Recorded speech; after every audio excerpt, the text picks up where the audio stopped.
courtroom feels colder than usual, like the air itself is bracing for a storm. Wooden benches creak as people shift, whispering quietly while trying not to draw attention.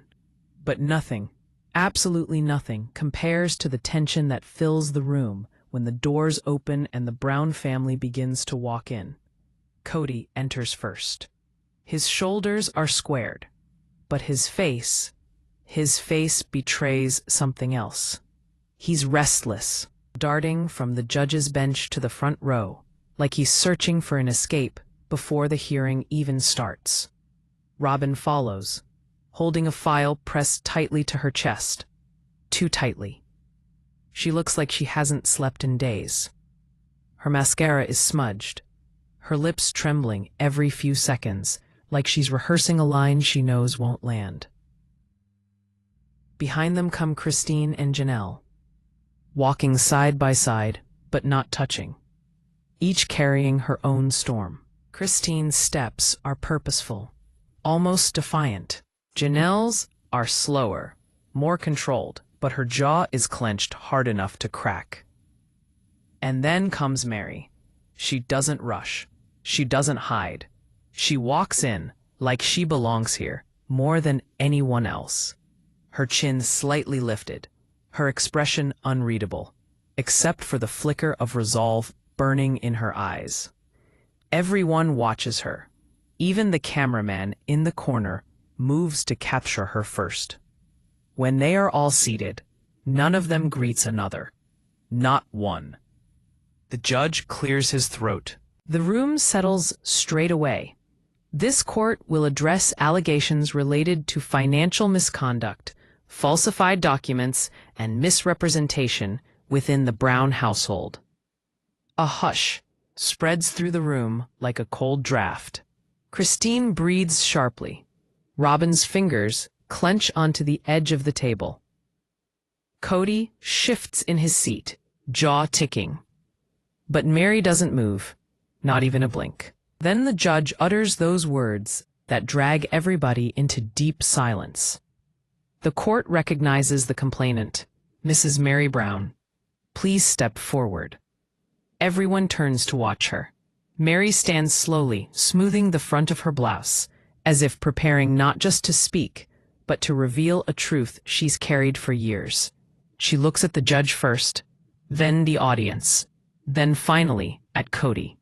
Her voice, when it comes out, is soft but unshakably firm. Your Honor, this isn't about anger. It isn't about revenge. It's about clarity and honesty. And what happens when the truth is buried long enough that it becomes dangerous? Kody snorts under his breath, but doesn't dare say it out loud. Meri continues. For years, our family operated under the idea that transparency was sacred, that every decision, even the painful ones, was made together. But slowly, that changed. Papers were signed behind closed doors, conversations became secrets, and suddenly, decisions about the family were no longer ours. They were his. Her finger points unwaveringly at Kody. Robyn winces as though the finger were pointed at her too. The judge interlaces his fingers. Mrs. Brown, can you explain what specific document you are referring to? Meri nods. A contract, one I was pressured to sign. A contract that claimed to protect the family financially, but instead isolated me legally. Christine mutters, just loud enough for the microphone to catch. I knew it. Janelle whispered. We all did. Robyn swipes hastily at her eyes, not looking at anyone. Meri raises her chin, voice shaking only very minutely. That document was tied to something else, something Kody and Robyn hoped would never surface. A weighted blanket of silence slowly falls. What was it? The judge asks. Meri looks right at Kody, in a long, painful beat. A DNA test. Robyn gasps so loudly, the bailiff actually steps forward. Christine's eyes fly open. Janelle sits up straighter. Even Kody's mask cracks. A DNA test. Meri repeats. louder. One that contradicts the claims Kody made to this court, to our family, and to the public. Kody shakes his head furiously. That's preposterous. She's distorting reality. The judge raises a hand. Mr. Brown, you'll speak when it's your turn. Robyn tugs on Kody's sleeve, whispering, please, don't. But Meri presses on. You told us the adoption was straightforward. You told us the child involved was yours, legally and biologically, and that we were morally obligated to support the process. But when inconsistencies showed up in the paperwork, when numbers, dates, and timelines didn't match, I asked questions. She turns to Robyn now, her stare as sharp as to cut glass. And that's when you shut me out. Robyn's chin quivers. Her fingers clench into balls. Christine stands halfway, voice shaking with long-buried anger. Your Honor, everything she's saying, every word of it, is true. Kody told each of us a different story, and Robyn, she always said she had it handled, but nothing ever added up. The judge nods slowly, digesting it all. Kody opens his mouth to protest, but Meri beats him to it.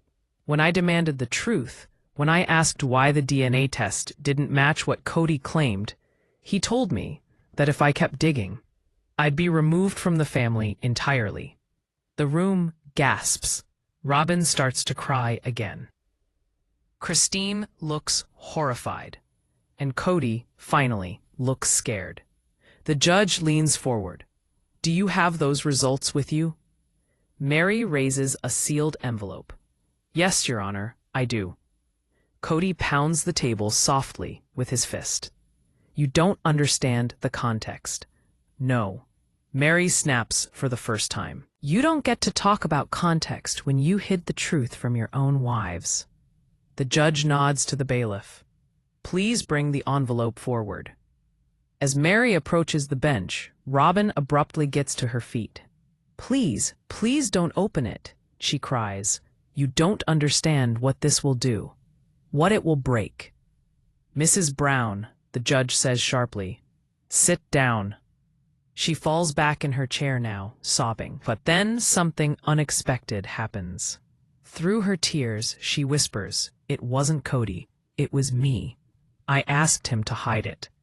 I told him the truth didn't matter. I told him we should bury it. The courtroom erupts. Kody turns pale. Christine's mouth falls open. Janelle throws her head back in incredulity. Robyn continues, the words spilling out unbidden. I thought if everyone knew the truth, our entire structure would fall apart.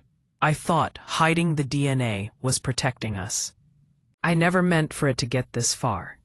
Her voice completely cracks, before the judge can answer, before anyone else can say a word. A voice from behind echoes. Your Honor, I have my own evidence. Everyone turns, and standing there holding a second envelope, eyes blazing with truth and heartbreak, is one of Kody's oldest sons. He takes one slow step forward, looking directly at his father. Dad, we need to talk. The courtroom shifts again, almost physically, when Kody's son steps forward holding that second envelope. You can feel it in the air, like a sudden drop in pressure, before a thunderstorm breaks the sky open. People in the audience whisper, lean forward, exchange looks that say, this just became something else entirely. Kody swallows hard. Gabe, he says, barely above a whisper. What are you doing? But Gabe doesn't look at him. His hands tremble slightly, but his voice carries years of swallowed frustration. Your Honor, he begins. This envelope contains messages, screenshots, conversations from years ago. Ones that show what was really happening while our family was being ripped apart. Every member of the Brown family goes still. Robyn closes her eyes, as if she already knows what's inside. Christine grips the edge of the table, as if bracing herself. Janelle's breath catches, shallow, uneven. And Meri looks at Gabe with a mixture of fear and gratitude. She had opened a door. But Gabe is about to kick it off its hinges. The judge waves him forward. Please approach. As he walks, each step echoes loud enough to make the room feel smaller, tighter.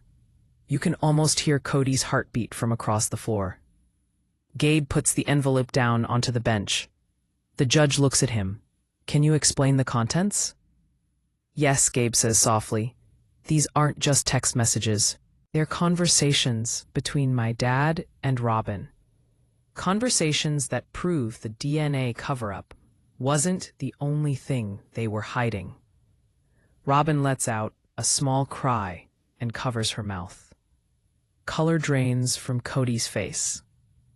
Gabe continues, voice shaking with emotion he can no longer contain. While the rest of us were fighting to keep the family together. While all our moms were trying to understand why everything kept falling apart. Dad was planning something that involved money, papers, and lies.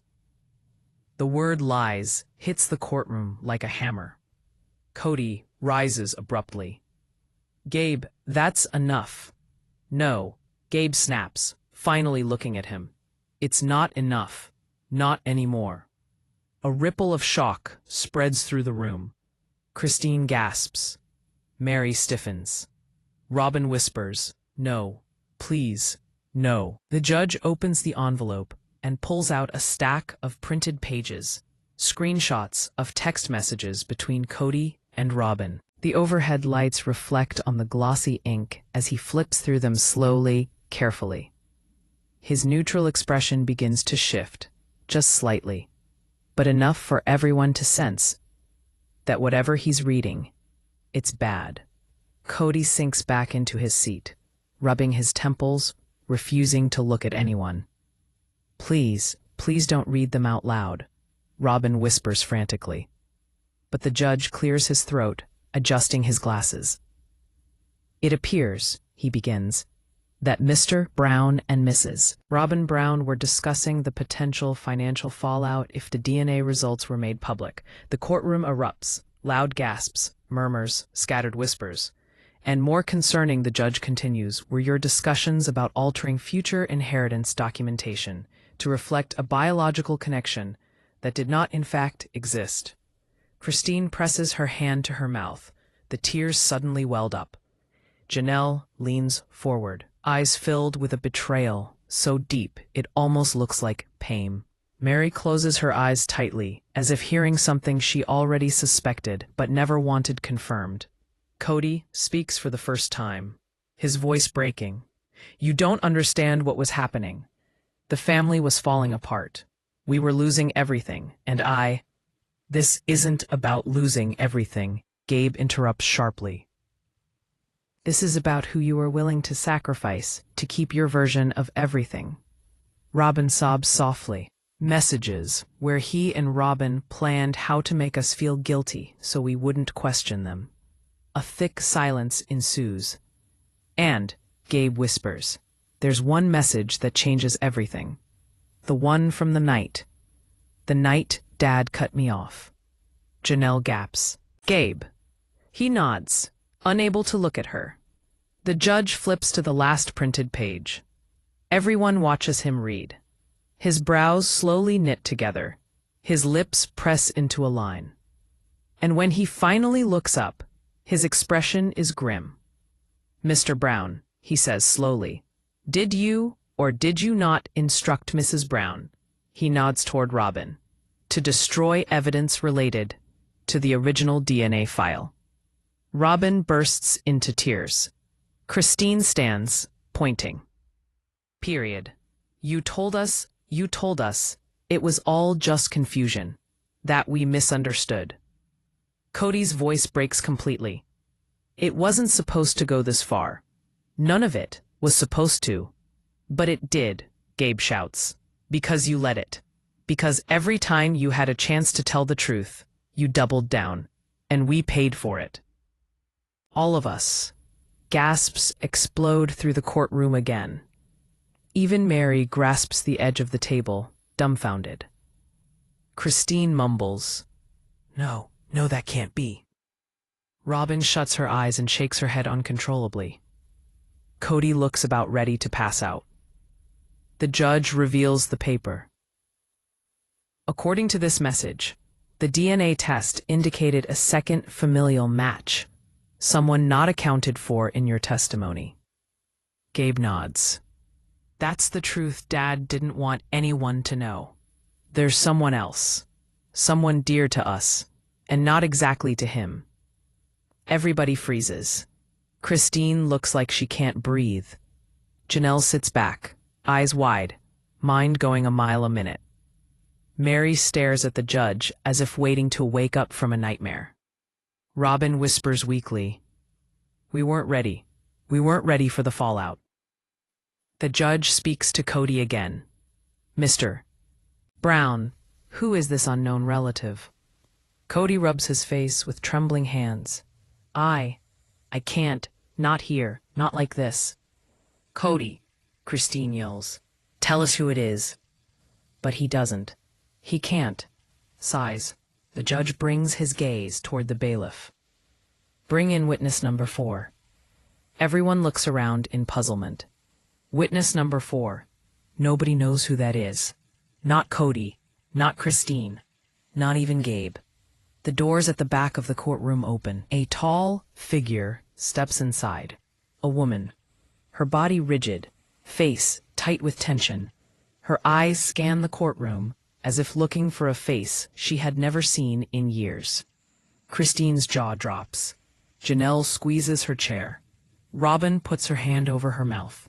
Meri says softly, "Oh my God." And Kody sinks so far into his chair that he looks like a man watching his entire world fall apart in slow motion. Because the woman walking toward the witness stand, the woman whose DNA matches the mysterious test, is a person the family thought was gone forever. One person who should not be here. Someone who carries a truth that might destroy everything. The courtroom felt heavier than it had all morning. The air had changed. Thick, tight, as if the walls themselves were waiting for what came next. Judge Harmon took a sip of water, scanning the room with that steady, unreadable calm. Only the tapping of a pen against the wooden bench broke the silence. Across the room, Christine Brown sat stiffly, hands folded so tightly her knuckles turned white. Her eyes kept darting between Kody and the judge, knowing what was coming would either free her or destroy every fragile piece of peace she had built. But the one who shifted the entire room was Robyn. She slowly, deliberately, unzipped her oversized crocodile-textured handbag and placed a dark red folder on the table. It was thick, overstuffed, the edges worn, as if touched more than she wanted to admit. When the folder hit the wood, even Kody looked surprised. Meri's eyes narrowed. Janelle sat forward, and Christine whispered under her breath, "No, don't do this, Robyn." Robyn lifted her chin, voice low but sharp. "Your Honor, I have evidence that changes everything." The courtroom gasped. Even Kody blinked fast. "Robyn, what are you doing? We said we were handling this privately." But Robyn didn't look at him. Not even once. Her entire focus was on the judge and the growing storm swirling between the wives. Judge Harmon adjusted her glasses. "Mrs. Brown, if you have something relevant, it must be submitted to the court clerk first." Robyn nodded and stood, heels clicking on the floor, quiet but powerful. When she handed the folder to the clerk, her hands trembled. Whether from fear, guilt, or determination, no one knew yet. The clerk flipped the folder open, eyebrows lifting. "Your Honor, this file contains photographs, phone records, and handwritten notes." Christine closed her eyes. She knew. She had feared this moment for years. Robyn swallowed hard. Her voice cracked. It's about the night everything changed. Every head turned. The night all changed. The phrase hit the courtroom like a bolt of lightning. For every wife knew that night. Every child in the family felt its shockwaves. And Kody, oh, he looked like he wanted to shut the world down before the judge turned a single page. But Judge Harmon had already started reading. The red folder held the truth from 3 years earlier. Back then, Christine had been the one fighting hardest to hold the family together. She cooked, cleaned, hosted, planned, mediated, soothed, and carried burdens no one saw. But one night, while the snow fell outside their Flagstaff home, Christine overheard something she was never meant to hear. It was Kody and Robyn talking behind a half-closed door. Her name, her kids' names, and the words that tore her apart. Perhaps Christine should go. It would be much easier. That sentence rumbled in her chest like thunder. She froze. A tray she was carrying shook in her hands. And for the first time in their entire polygamous marriage, Christine felt expendable. She never confronted them, not directly, not then. But that moment planted a seed that grew into doubt, resentment, heartbreak, self-worth questions, and eventually, her dramatic exit from the Brown family. But that flashback was Christine's truth. Robyn's folder held it.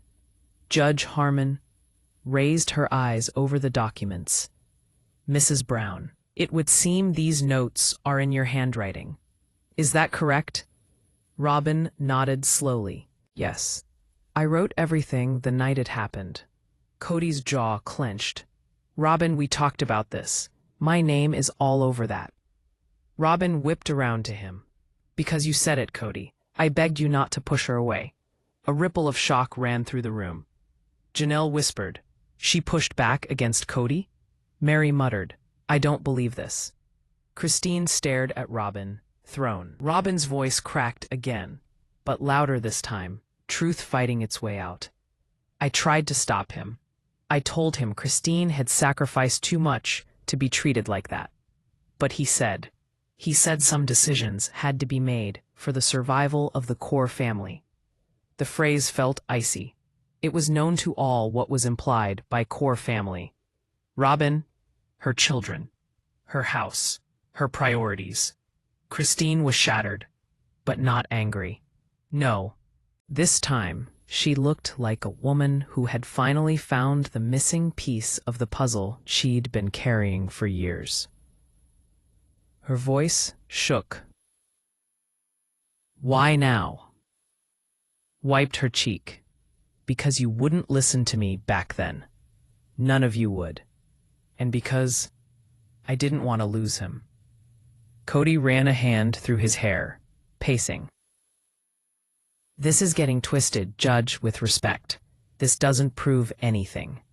Marriages are messy. Families argue. This isn't criminal. This isn't. Judge Harmon lifted a hand. Mr. Brown, this does prove motive. It establishes why Mrs. Christine Brown felt she was being emotionally isolated within the family unit. That is extremely relevant to her petition. The word petition landed like the gavel itself. Christine was smiling now, sadly, but relieved, because the petition wasn't about money. It wasn't about revenge. It wasn't even about knocking Kody down. It was about recognition. The court now recognized she didn't leave because she was selfish, dramatic, or disloyal. She left because she was pushed out. And now they had proof. Kody's hand slammed onto the table. Robyn, you betrayed me. To everyone's surprise, Robyn flinched but stood her ground. No, Kody, you betrayed Christine. You betrayed all of us. I covered for you, and it ate me alive.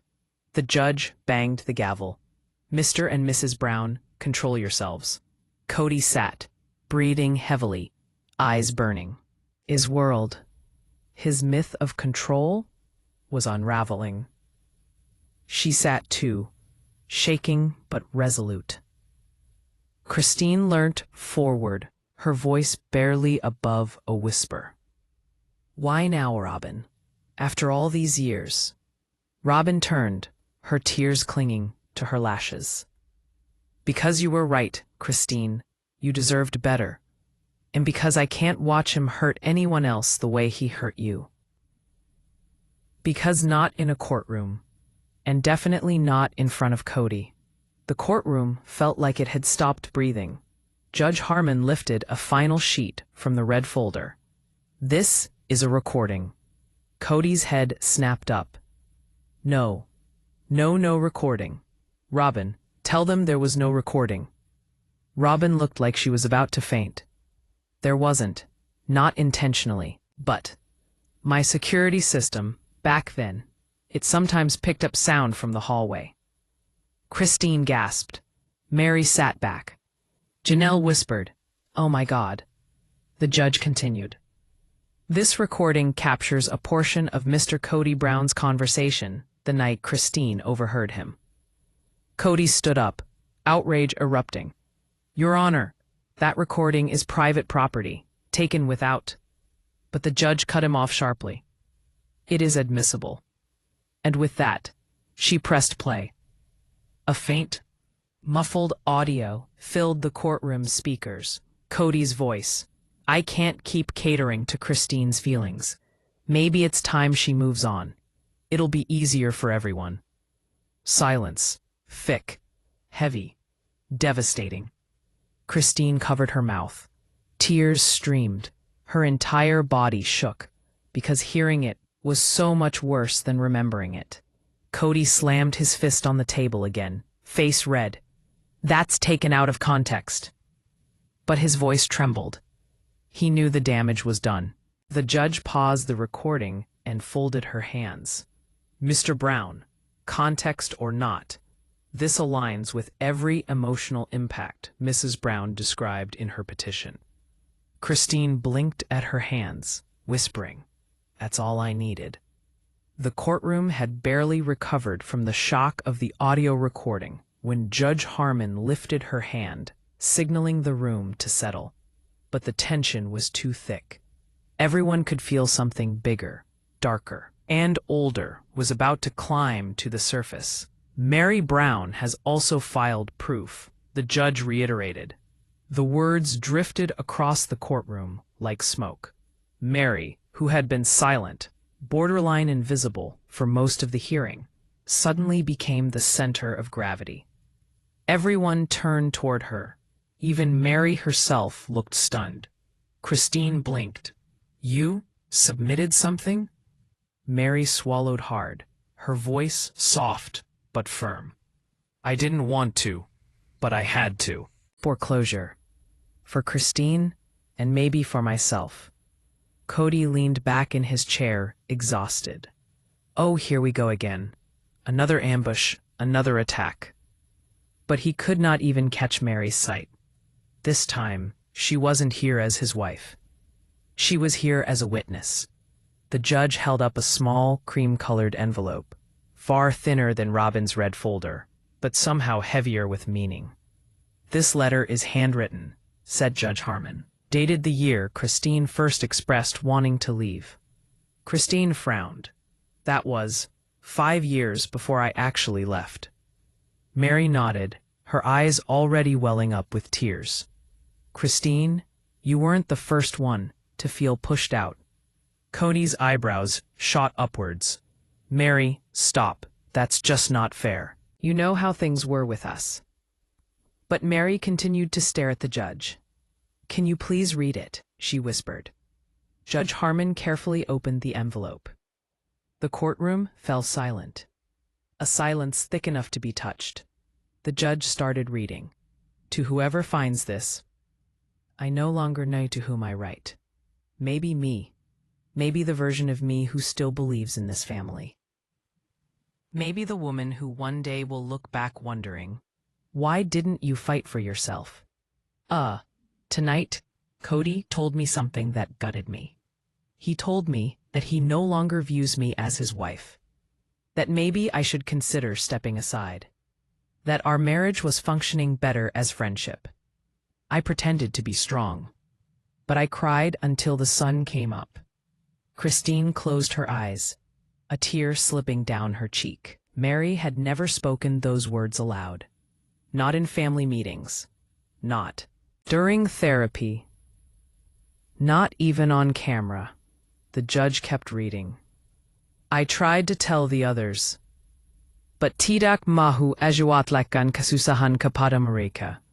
And part of me wished he would change his mind. He didn't. They don't know this yet, but the minute that Kody let me go, that was the moment the family began to crack. A shiver passed through the room. The judge turned the page. Christine thinks she's the first one to feel disconnected. She's not. She's just the first who's brave enough to walk away. And I'm afraid the same thing that happened to me will happen to her. Christine let out a soft gasp. Her eyes had widened at Meri. Meri's lips shook. Yes, she whispered. I wrote that about you, long before you knew. Janelle leaned forward, voice breaking. Meri, this is the truth you never shared with us. Meri nodded slowly. Because I was embarrassed. Because I didn't want to be the wife who said I wasn't wanted. Kody rubbed his forehead hard. Meri, we went through therapy. We talked. No, Meri said quietly but firmly. We didn't talk. You talked. I listened. And I pretended to be fine, to keep the peace. For the first time that day, Meri looked strong. Not loud, not angry, strong. Robyn wiped her nose. Christine stared at the floor. Overcome, Harmon set the letter down. This letter indicates a pattern.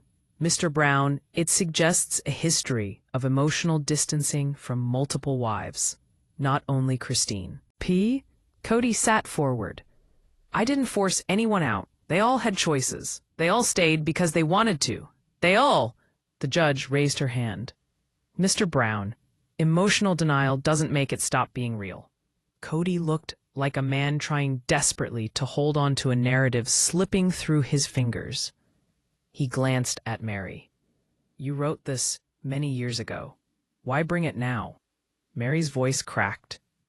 Because Christine had the courage to do what I couldn't. And because when she filed this petition, I realized she carried guilt for leaving. Guilt you put on her. I needed to finally admit it wasn't her fault. Christine's lip quivered. Meri, I never knew. Meri smiled wistfully. You weren't supposed to. You were hurting enough.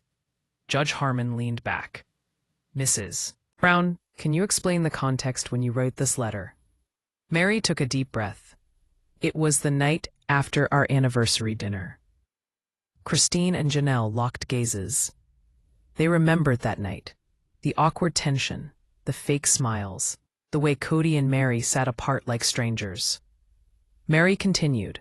He informed me we weren't intimate any longer. He said our marriage was dead. I went home and wrote that letter in the car because I couldn't walk inside. Her voice now shook even worse. I stayed because I thought leaving would break the family. I didn't know the family was already breaking. A ripple of emotion swept through the wives. Christine whispered, we were all breaking, alone. Judge Harmon picked up a folded sheet, tucked beneath the letter. This is not a letter. It looks like a signed statement. Kody's eyes enlarged. What's that? Meri breathed sharply. It's something Kody said he never said. The judge uncurled the paper. At the bottom, I see both your signatures. This is confirmation that you and Mr. Brown agreed on a trial separation 3 years earlier. Christine's mouth fell open. Janelle sat up straight.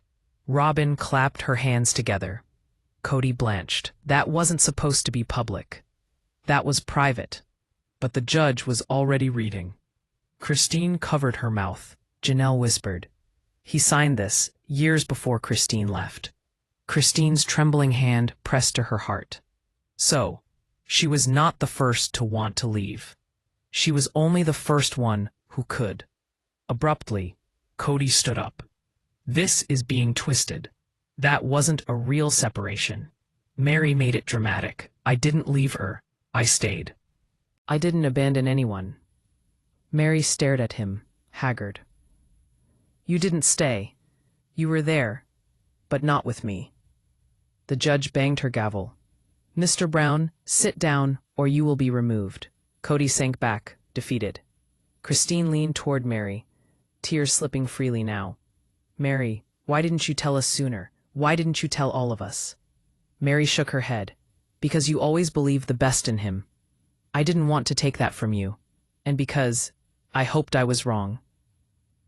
I hoped he'd come back. Christine wiped her cheeks. Meri, you were never wrong. You were hurting, and we didn't see it. Meri squeezed her hand. You weren't supposed to. We were trained to be strong for everyone except ourselves. Judge Harmon folded her hands. This court now recognizes a clear pattern. Emotional detachment, withholding affection, indirect push-out of wives, and distribute emotional support asymmetrically between spouses. Kody looked like he wanted to shout, but he didn't, as he knew the judge was right.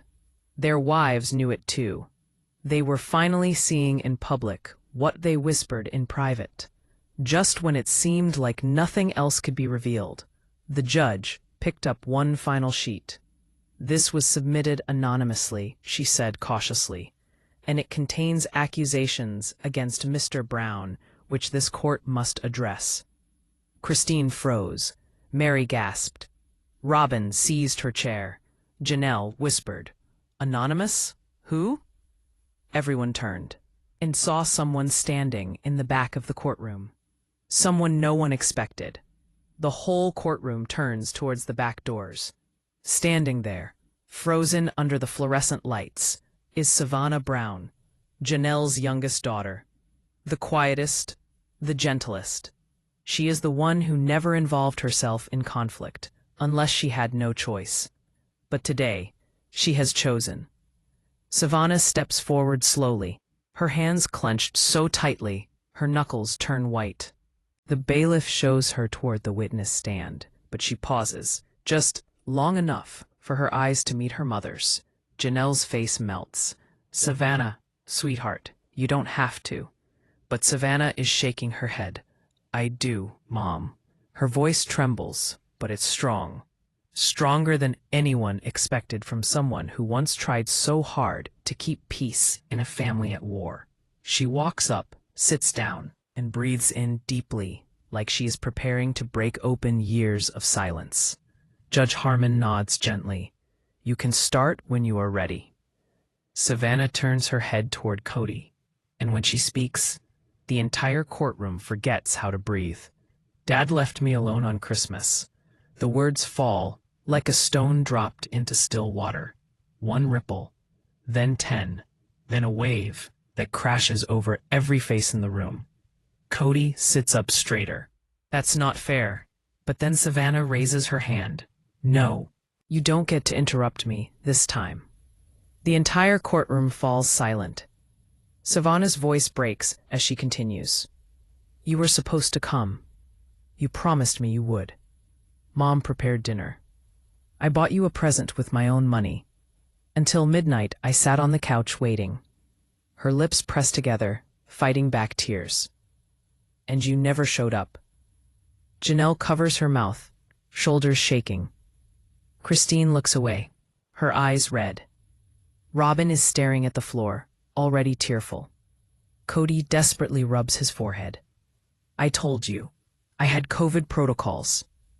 No, Savannah says sharply. You didn't want to be around me. Not really. You chose them. You chose their house, their Christmas. You didn't even call. The judge watches closely. Miss Brown, how does this relate to the petition? Savannah sharply gasps. Because Dad didn't just neglect the wives. He scorned us, the children, all of us who were not under Robyn's roof. Christine closes her eyes and a tear escapes. Gabe, behind her, nods silently. The truth finally spoken aloud. Savannah wipes at her cheek, but her voice steadies again. He didn't just emotionally separate from the wives. He became emotionally detached from his children. And that matters. Because Christine is filing this petition to show a pattern of abandonment. And we lived it, every day. Her words slice through the courtroom like glass. Savannah pulls a USB drive from her pocket. I recorded something, not to hurt anyone, but because I wanted the truth. I didn't want to doubt myself anymore. She hands it to the bailiff, who walks it over to the judge. The judge raises an eyebrow. What is on this drive? Savannah swallows. A video call. One I recorded by accident, but I saved it on purpose. Janelle looks horrified. Savannah, what call? Savannah's eyes fill again. A call between Dad and Robyn. Kody closes his eyes, shaking his head. No, no, no, no. Don't play that. But the judge has already signaled to the clerk. The large screen in the courtroom flickers to life as the lights dim slightly. A grainy video appears. On the left, Kody, looking frustrated, pacing. On right side, Robyn is trying to comfort him. Kody's voice booms in the courtroom speakers. Robyn chomps on her lip through the video. Kody, you can't say that out loud. You know how it sounds. It sounds true, he shouts. And honestly, I'm tired of pretending otherwise. A gasp ripples through the room. Janelle covers her mouth. Christine bursts into open tears. Meri's eyes widen in horror. The clip continues. Robyn says quietly, So, what do we do? Kody sighs, rubbing his temples. I focus on the kids who want me, who chose me. Yours and perhaps the small ones. The rest, they'll figure it out on their own. Savannah's voice, small, hurt, comes through the recording. Dad, are you talking about me? Kody freezes in the video. His expression gradually goes from frustration to guilt to anger. Savannah, why are you on this call? Get off. This was private. The video freezes. The courtroom falls silent. Dead silent. Nobody moves. Not a whisper. Not a whisper. Just the weight of truth, crushing every remaining excuse. Kody stands up abruptly. I was overwhelmed, but Judge Harmon raises a hand. Mr. Brown, sit. Now.